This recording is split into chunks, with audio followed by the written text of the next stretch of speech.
So in this video, I want to sit down with you and just share 10 different ways that you can make your city hall wedding extra special. We all kind of have this idea that city hall weddings are sort of impersonal and there's not really much you can do to really put your own stamp on things, but this is where these touches are gonna come in. Because getting married at San Francisco City Hall doesn't mean that you have to sacrifice personality or skip the special touches that make a wedding memorable. As a photographer who has documented hundreds of weddings at City Hall, I'm going to share in this video 10 ways to transform your ceremony from simple to extraordinary. These tips will work for both civil and private ceremonies, although there are some that have options specific to each type. You'll find plenty of practical ideas that add meaningful details to your day. Number one is going to be to add florals to your day. Florals are a really easy way to personalize your City Hall wedding. A wedding bouquet adds visual interest to your photos, gives you something to do with your hands, and creates variety in your final image collection. For personal flowers, you have two main approaches: working with a professional florist or exploring some creative alternatives that we'll get into. If you are hiring a florist, look for someone with specific City Hall experience because they are going to understand the building's restrictions,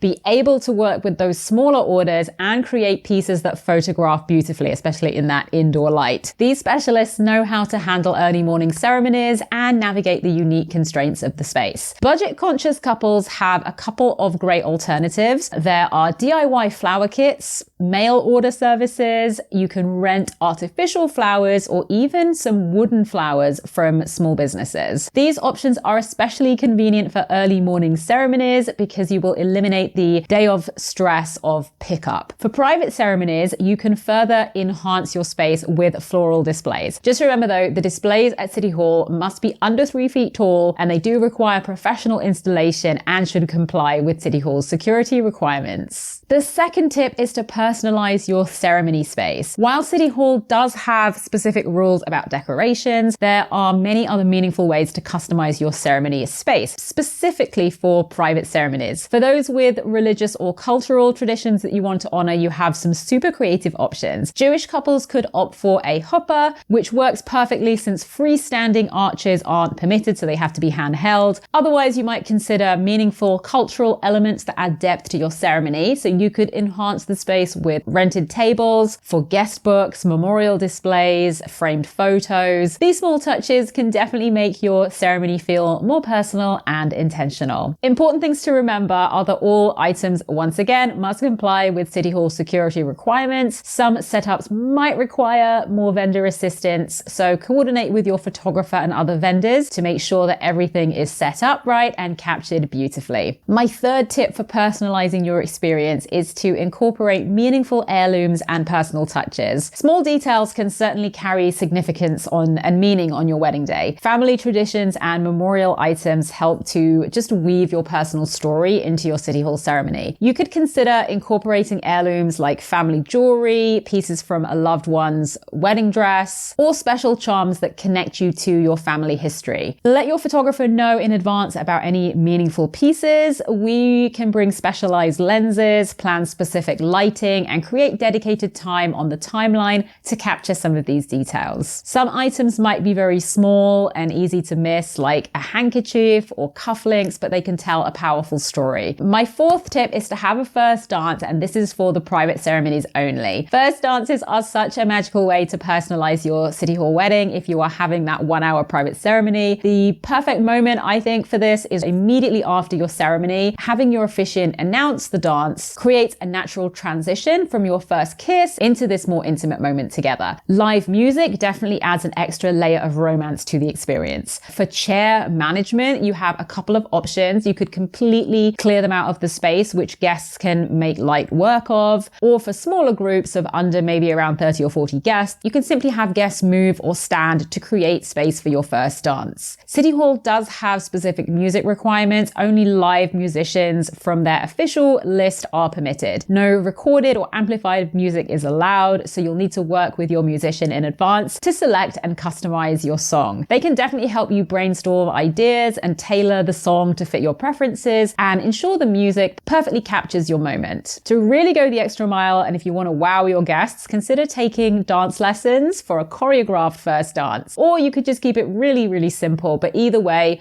Don't rush the moment. Allow enough time for beautiful photos. This is your chance to bring your unique style and creative expression into this historic space. My fifth tip is to create a joyful exit moment. Traditional confetti exits are not permitted at San Francisco City Hall, but there are fantastic alternatives that create just as much joy and even better photos. Bubbles and ribbon streamers are the go-to options. Bubbles create beautiful rainbow effects. They are really fun when they involve children and they photograph beautifully. Ribbon streamers offer movement, color, and can even be customized to your wedding colors. When planning your exit, have a designated helper position the guests in two parallel lines facing each other, centered around the middle door. This setup ensures everyone can participate and creates great photo opportunities. You have two main ways to capture this moment: candid exit photos as you walk through with guests waving and using bubbles or streamers, or a posed group photo on the steps. Each option offers a different feel and memory. My sixth tip is to include your dog in your celebration. Your four-legged family member can absolutely be a part of your City Hall wedding day.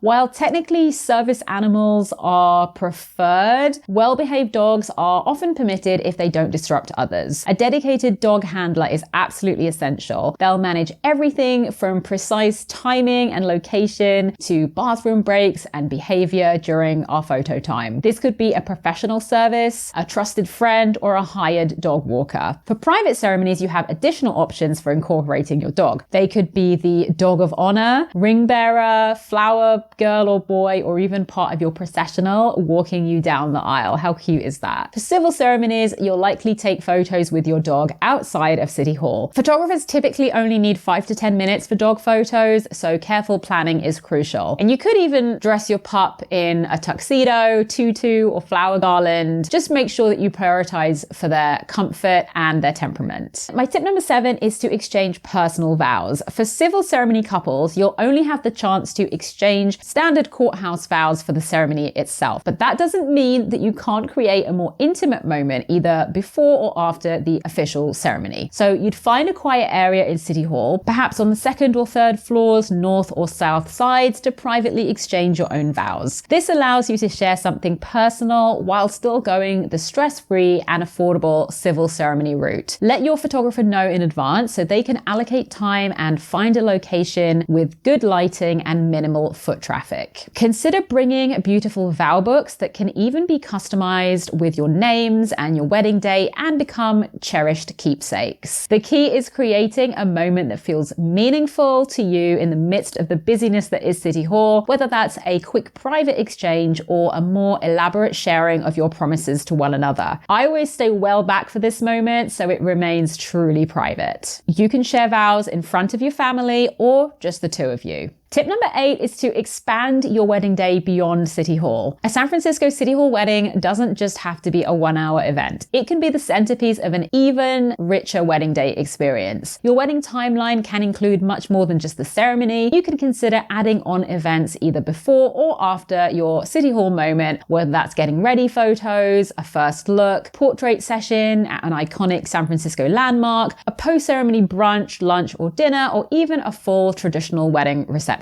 For those portrait sessions after City Hall, public locations tend to work best to avoid expensive permits and timing restrictions. My favorites are Crissy Field with its Golden Gate Bridge view, the Palace of Fine Arts, and the Botanical Gardens. Beaches, parks, and neighborhood spots can also work beautifully. If you are planning additional events, communicate with your photographer about what you want captured. Some couples prefer comprehensive coverage, while most couples just want key moments captured, like detail shots, welcome toast, and a few candids. My 9th tip is to stay in a luxury hotel. Even if you live in the Bay Area, booking a home base closer to City Hall can minimize stress and elevate your wedding day experience. A great hotel becomes especially useful if you want getting ready photos, a private space for a vow exchange, downtime between events, and just to avoid stressful bridge traffic. It's an opportunity to create memories and enjoy your wedding night in a private sanctuary. My favorite for for photography is the Fairmont Hotel with its unique roof garden and stunning suites. Some rooms even offer dreamy balconies perfect for photos. Savvy couples can find great deals by booking far in advance, checking deal websites, looking for wedding packages, and considering the off-peak months. Typical costs might start at around $650 for 2 nights if you book far enough in advance, with suites costing significantly more. My 10th and final tip is, of course, to book a great photographer. I believe your wedding day deserves to be captured by someone who knows San Francisco City Hall inside and out. And this goes beyond simply knowing the building's process. It's about finding someone who truly cares about your experience. At City Hall, your photographer becomes your day of coordinator, timeline planner, and guide through the entire wedding day experience. They need to know when to intervene and when to just let the moments unfold naturally. The right photographer will anticipate small moments that become your most treasured memories, far beyond standard posed shots. A San Francisco City Hall wedding actually offers incredible flexibility, and whether that is going to be a simple civil ceremony or a more elaborate private event, you can create a day that's truly yours, and I really want to empower you to do that in this video. It is wise to hold any plans in this busy public building somewhat